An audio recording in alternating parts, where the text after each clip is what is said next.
नमस्कार दोस्तों, स्वागत आप सभी का आपके अपने चैनल एजे वीडियोग्राफी के ताजा व लेटेस्ट वीडियो में। जी हां दोस्तों, गुजरात में हिमाचल प्रदेश की तारीखों का ऐलान तो हो गया है, लेकिन अब सबकी नजर गुजरात के महारण में है, क्योंकि यहाँ पर अगर बीजेपी है तो ऊपर यह जिम्मेदारी है कि याद रखिए गृह राज्य है। इसमें न सिर्फ प्रधानमंत्री नरेंद्र मोदी का बल्कि देश के गृह मंत्री अमित शाह कभी। ऐसे में सबकी नजर क्या बीजेपी अपने किले को गुजरात में बरकरार रख पाएगी या फिर कांग्रेस उखाड़ फेंकेगी बीजेपी शासन को।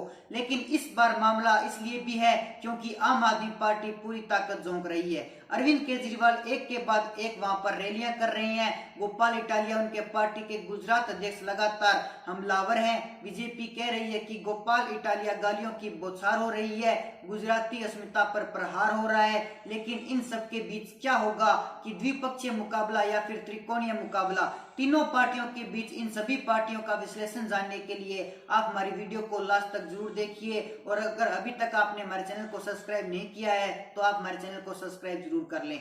गुजरात चुनाव में और दाग दिल्ली में दिखाई दे रहा है। गुजरात चुनाव में होगा और दाग दिल्ली में दिखाई दे रहा है। आम आदमी पार्टी लगातार गिर रही है और हंगामा बढ़ रहा है। गोपाल इटालिया के बयान पर बीजेपी आग बबूला हो रही है। जनता जनार्दन का कहना है कि नरेंद्र मोदी की मां को गलत बताना गलत है, क्योंकि नरेंद्र मोदी की मां इस देश की भी मां है। जनता जनार्दन आग बबूला हो चुकी है। गोपाल इटालिया के इस बयान पर जनता का शोषण बढ़ता जा रहा है। गोपाल इटालिया के एक के बाद एक 3 वीडियो सामने आए। एक में उन्होंने पीएम मोदी के खिलाफ अपमानजनक टिप्पणी की, दूसरे में उन्होंने हिंदू मंदिरों का शोषण का घर बताया, और तीसरे में उन्होंने प्रधानमंत्री का मां हीरा के खिलाफ बयान दिया। अब जनता जनार्दन को यह टिप्पणी कतई रास नहीं आई कि गोपाल इटालिया 100 साल की वृद्ध महिला पर कैसे अपमानजनक टिप्पणियां कर सकते हैं। इससे जनता गोपाल इटालिया पर बहुत ज्यादा भड़की हुई है। उधर आम आदमी पार्टी गोपाल इटालिया के मुद्दे को पाटीदार एंगल दे रही है। गुजरात में अब तक बीजेपी और कांग्रेस के बीच मुकाबला हुआ करता था, लेकिन अब की बार आम आदमी पार्टी भी एड़ी चोटी का जोर लगा रही है। अरविंद केजरीवाल लगातार सुबह का दौरा कर रही हैं और मुफ्त योजनाओं का ऐलान कर रही हैं। उधर बीजेपी ने भी गुजरात में अपनी तैयारियां तेज कर दी है। प्रधानमंत्री मोदी ने गुजरात में 3 दिनों का दौरा किया और कांग्रेस का नाम लेकर आम आदमी पार्टी पर निशाना साधा। प्रधानमंत्री मोदी के बाद बीजेपी के अध्यक्ष जेपी नड्डा ने बीजेपी के गौरव यात्रा को हरी झंडी दिखाई। फिर गृह मंत्री अमित शाह जी गुजरात दौरे पर पहुंचे।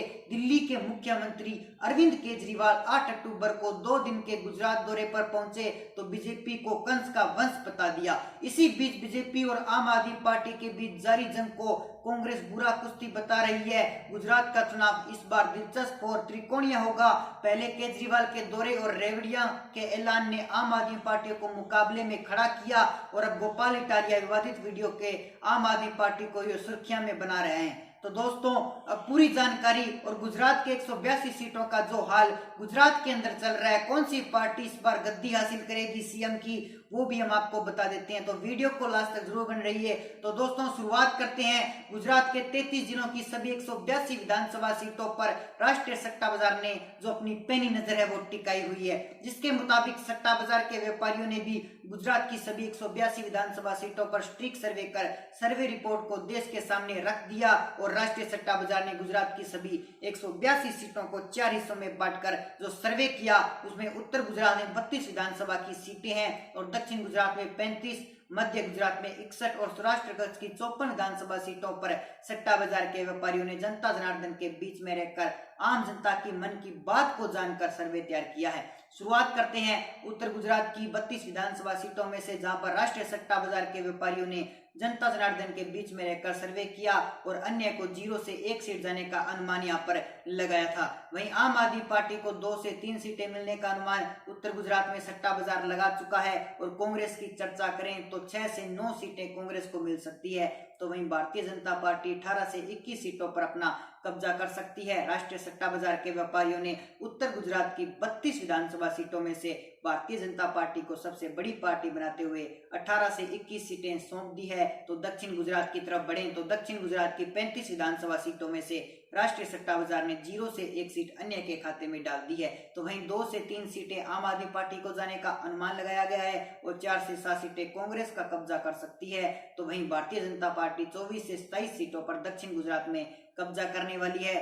तो राष्ट्रीय सट्टा बाजार ने दक्षिण गुजरात की 35 विधानसभा सीटों में से भारतीय जनता पार्टी को सबसे बड़ी पार्टी बताते हुए 24 से 27 सीटें सौंप दी है। मध्य गुजरात की 61 विधानसभा सीटों की तरफ बढ़े तो राष्ट्रीय सट्टा बाजार ने मध्य गुजरात की 2 से 3 सीटें अन्य के खाते में डाल दी है। तो वहीं 4 से 7 सीटों पर आम आदमी पार्टी भी कब्जा करने में कामयाब हुई है। और दूसरी बात कांग्रेस की तरफ बढ़े तो 5 से 8 सीटों पर कांग्रेस कब्जा कर सकती है। तो वहीं मध्य गुजरात में भारतीय जनता पार्टी यहाँ पर एक बड़ी पार्टी बताते हुए 40 से 43 सीटों पर कमल खिलाने में कामयाब हो सकती है। राष्ट्रीय सट्टा बाजार ने मध्य गुजरात में भारतीय जनता पार्टी को सबसे बड़ी पार्टी बताया है और 40 से ज्यादा सीटें हैं वो सौंप दी है। गुजरात के आखिरी और सबसे महत्वपूर्ण क्षेत्र सौराष्ट्र कच्छ की 54 विधानसभा सीटों पर अगर हम एवरेज चर्चा करें तो राष्ट्रीय सट्टा बाजार ने सौराष्ट्र में 0 से 1 सीट अन्य के खाते में डालते हुए 5 से 8 सीटें आम आदमी पार्टी को सौंप दी है। तो वहीं कांग्रेस 8 से 11 सीटों पर सौराष्ट्र में कब्जा कर सकती है। सौराष्ट्र और कच्छ विधानसभा क्षेत्र में राष्ट्रीय सट्टा बाजार ने भारतीय जनता पार्टी को 34 से 37 सीटों पर कामयाबी हासिल होने का अनुमान यहाँ पर लगाया गया था। तो दोस्तों ऐसे में आपकी जो भी राय आप हमारे कॉमेंट सेक्शन में जरूर बताएं। साथ ही हमारे चैनल को सब्सक्राइब जरूर कर लीजिए ताकि हमारे नए नए अपडेट्स आप तक पहुंच सके। जय हिंद, जय भारत।